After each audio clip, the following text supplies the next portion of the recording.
Good afternoon and welcome to Lunchtime Coaching. My name is Kevin Britz. I'm an executive coach and leadership facilitator with the LMI. And today we have a very interesting guest who helps ambitious executives secure their dream job by empowering them to create a job search strategy. And so please welcome to today's session, Chantelle Botha. Hello, Chantelle. How are you? Hi, Kevin. Very well, thank you. And thank you so much for having me on the show today. Thank you. I was watching some of your videos, as I mentioned a little bit earlier. Now, it was so interesting that you were giving some practical tips, and I was like, it's so important that people know that. And one of the things you mentioned was putting your camera on.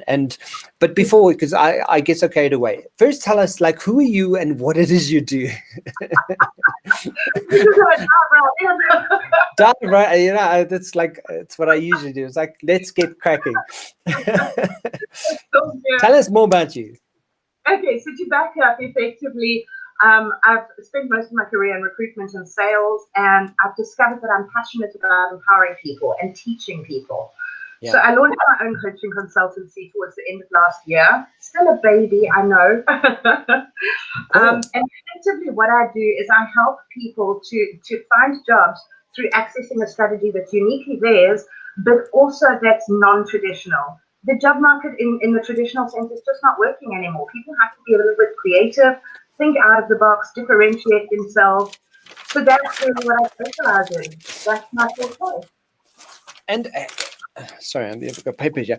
When you say having a strategy, because that would be, I think I've never heard of it put that way. So have a job search strategy, so that's uniquely yours. So what are some of the factors that are influencing?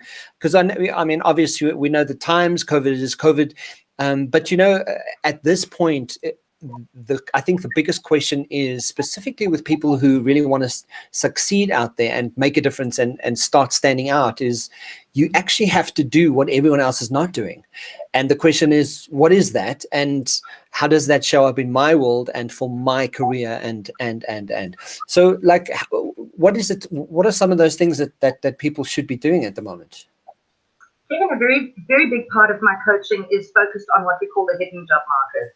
Now, the statistics are currently indicating that anywhere between 30 to 70%, so I generally default to about 50% of all jobs out there are hidden job market jobs. In order to access these jobs, people need to be networking effectively and building the right relationships. So gone are the days of pressing the apply button repeatedly and hoping for a job opportunity. You have to get really strategic about targeting your company, aligning your why, and looking at what you bring to the table and effectively pitching yourself into your company of choice. That's such a remarkable thing to say, because essentially, first of all, I didn't know there's a hidden job market. I'm like, that's interesting, but I think it does.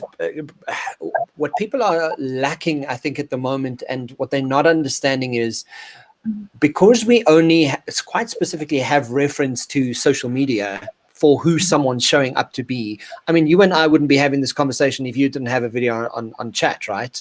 So what people really need to start tapping into is considering, what is my brand strategy? Because essentially I am the brand. One of the things that I have noticed that I've also picked up on how people use LinkedIn is considering sending a voice note like we did this morning, instead of just typing stuff out relentlessly.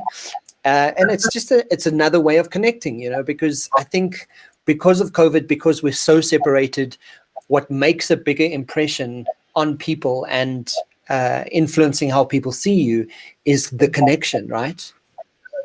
Correct, absolutely. And we need to start accessing these different media. I mean, you spoke about voicemail or voice note.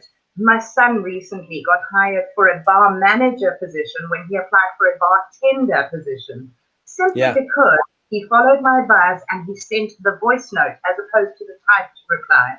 Because it tells who you are, and he had this opportunity to let his voice carry him confidently. So it's something they weren't expecting, which immediately put him into a different level. And I mean, Yeah. that's just a typical bartender. Imagine what it could do for executives and for people who are really strategic about their CV. Yeah. So, uh, in terms of being strategic like that, and I think a lot of people are going, yeah, but it's not easy. It's easier said than done. So, in terms of people looking for current positions, but also for people who are sort of heading overseas and kind of going, well, what about the overseas market? Is there a specific way? Because I know it's not about click and apply. That doesn't work. So many people complain about it. And also, if you look at jobs on LinkedIn, there are millions and millions and millions of jobs available. And the question is like, why are people not being employed? Like, what is the gap? I hear you. Uh-huh. So, like, give us some insight from your perspective on what's going on here. Kevin, look, I mean, the job market is tough. Whether you're going overseas, whether you're sitting in South Africa, COVID has decimated the I don't know, the playing fields, the job market, let's call it that. But the candidates who are standing out are the ones who take the trouble to differentiate themselves and to learn to communicate those value adds. And I think this is our biggest failing as humans. We can sell anything, and we sell things on a daily basis, whether you're a salesperson or not. Talking with passion about something you're passionate about is selling, Yes.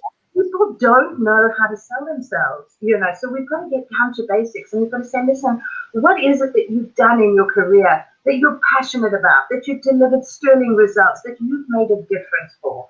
And then how do we take that and take it to the job market and say, listen, you've got a problem in your company. I've done X. That's resulted in Y. I can be the difference for you. So it's actually about adding value as opposed to sitting there and saying, please pick me, with a hand up as we used to.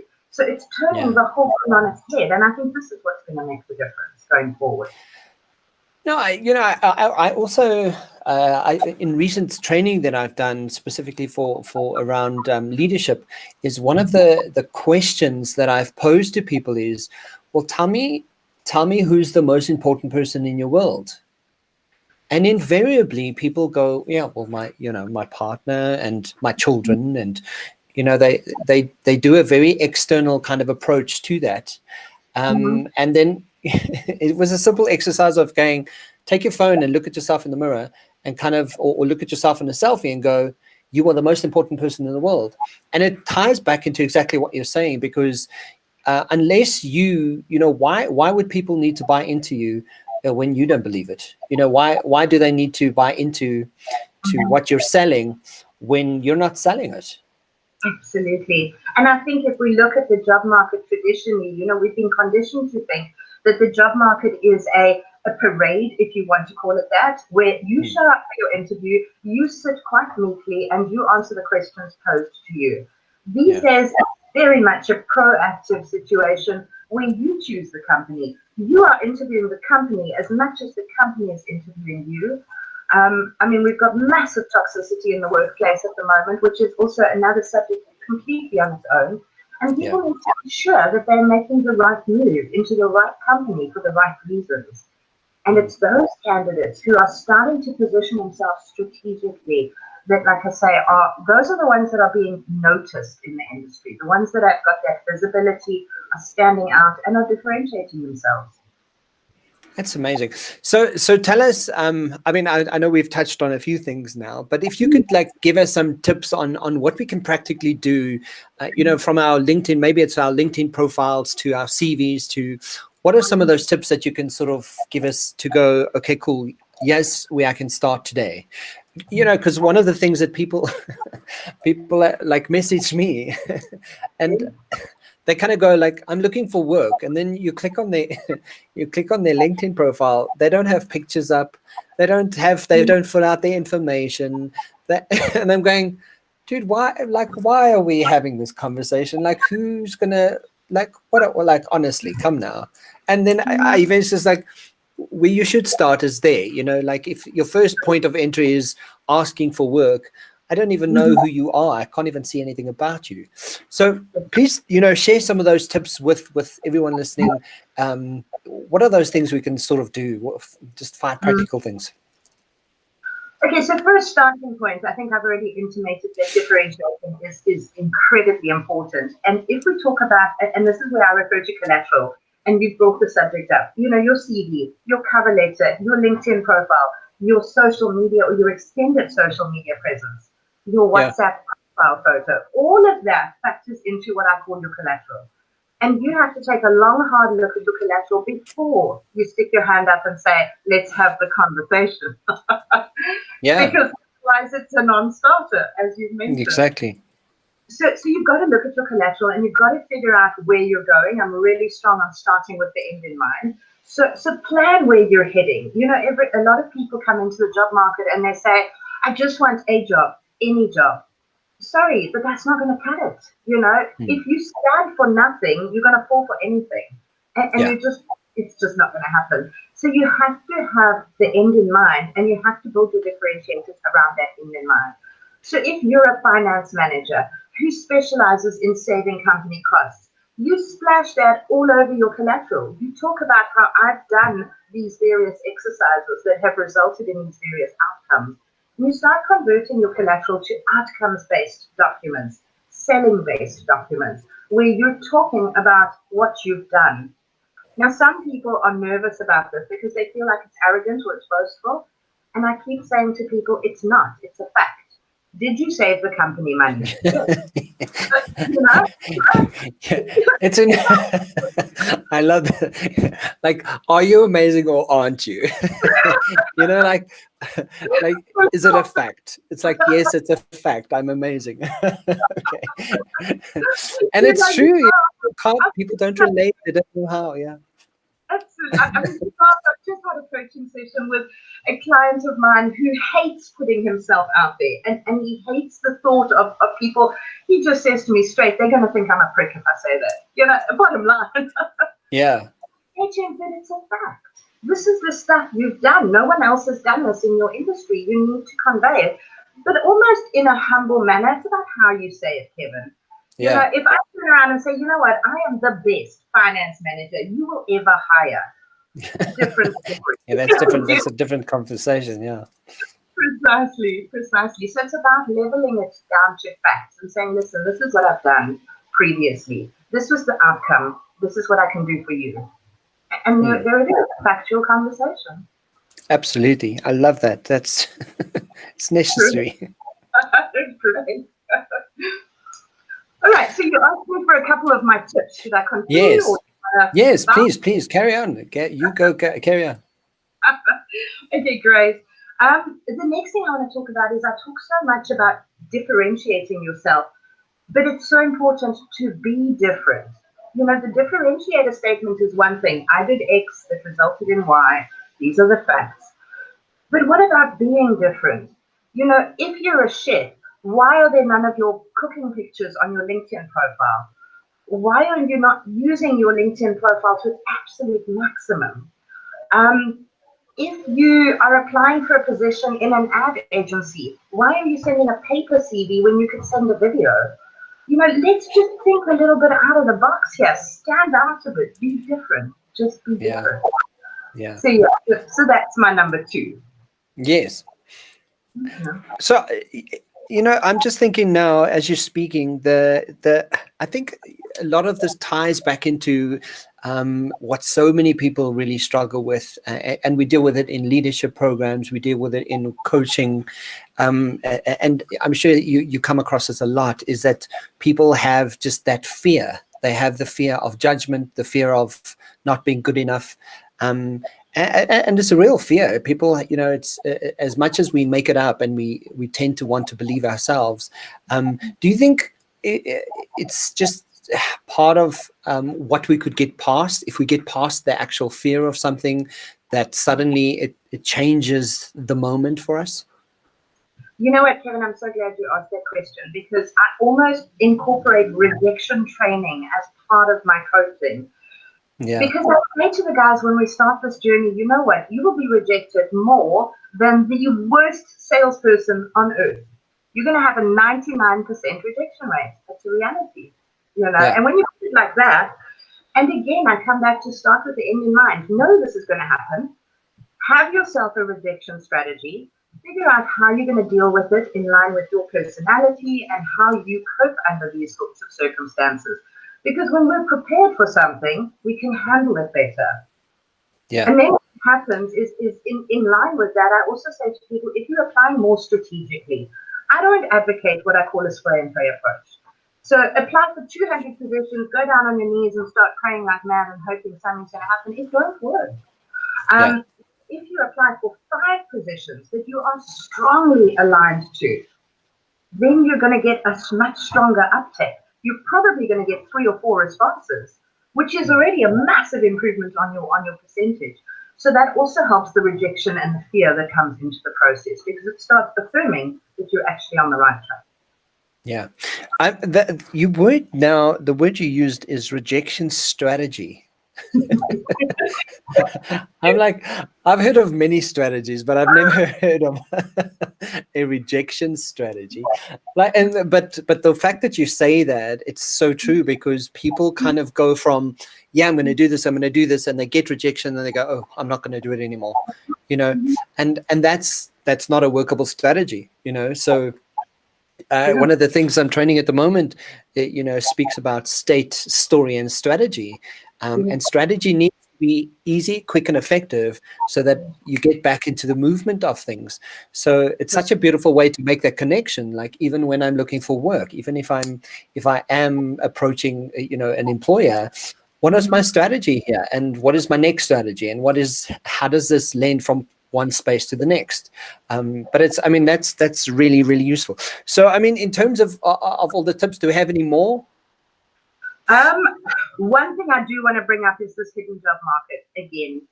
Kevin, Yeah. It's massive. And if you look at the reasons, I've been in management, you've been in management, we can all relate to management. If you look at a couple of reasons for the hidden job market, you start understanding it in a different light. Perhaps the manager's got a performance process going. He can't advertise that vacancy, but if you're building a relationship with him, guess who's on his call list? Yeah. Perhaps a project is about to be signed off. Again, he can't advertise it. So there are many reasons that managers can't actually advertise their vacancies. And this forms this massive part of the hidden job market. In addition to which, a lot of companies are acknowledging that word of mouth and referral networking is the best and most effective retention strategy for long-term staff. So what they're doing is they're putting incentive or referral incentives in place. I worked for a company that had a 5,000 Rand referral incentive. If I referred a friend who was satisfactorily hired and served her probation, I would get 5,000 Rand. You know what? That's not a bad incentive. No. So people have to be networking with both peers and line managers to be visible and to be the next person to be called, if that makes sense. So for me, that is a gold mine. People don't know about it, and they don't know how to access it. Yeah, and what lends itself, every time you mention stuff, it lends itself back to, we're still people, and people still want to be connected to people. And if I'm not connecting with people, and that's why, even with the LinkedIn process that I go through, I very specifically, when I engage with people, do it one-on-one. I want it to kind of be as much or as authentic as possible, because I think we so need, as a human need, we still want that connection. We still want to know that, as much as you and I are sitting on the other side of the screen right now, there's part of my brain that feels connected to you in this conversation. And I know there's an actual science study that shows it's not only the fact that we want acknowledgement in someone answering an email at the end of the day, but from an online perspective at this point, we feel more connected to the other person because the other person will answer when I say something. It's quite interesting that that's become quite worldwide sort of experience that we're having at the moment. So yeah, it boils down to, how do I as an individual tap into the hidden job market, build my collateral, have the end in mind when I'm doing this.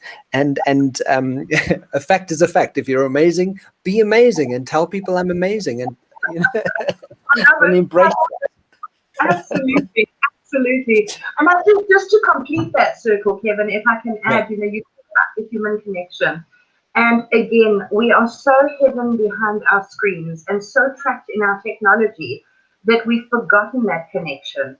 And I remember the candidates who picked up the phone to me, not the ones who emailed me.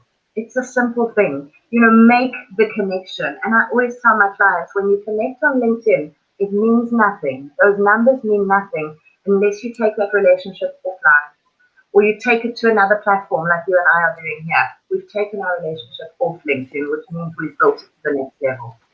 Yeah, I mean, when we connected, you know, I'll send information and kind of go, okay, let's see if this person engages. And then the first thing I want to do is, no, let's have an actual meeting. Let's connect and do kind of one-on-one, because I know that when it's just banter and you're kind of going back and forth on messages, you know, people get busy, people are, life is busy, things are happening. And if you're not paying attention to it quite specifically, you're losing the human connection. And inevitably, the more we can cultivate that within the environment that we want to be in, the better, right? Absolutely, absolutely. That's what it's all about, relationship, my friend. Chantelle, thank you so much for lifetime coaching. We don't always have a lot of time to chat, but yeah, I mean, thank you for sharing the insights and the tips and tricks. I'm so going to look at this rejection strategy. I think it's fantastic. I think it's a good way of looking at life, and just knowing, you know, and having a reframe for that and how to do it better. But yeah, thank you for joining me. And guys, if you want to find out more about Chantelle, check out Chantelle Botha. She'll be, the information will be shared in the description box below. Chantelle, thank you so much. And I will see you online and see you soon. Awesome. Thank you so much, Kevin. It was awesome. Really enjoyed.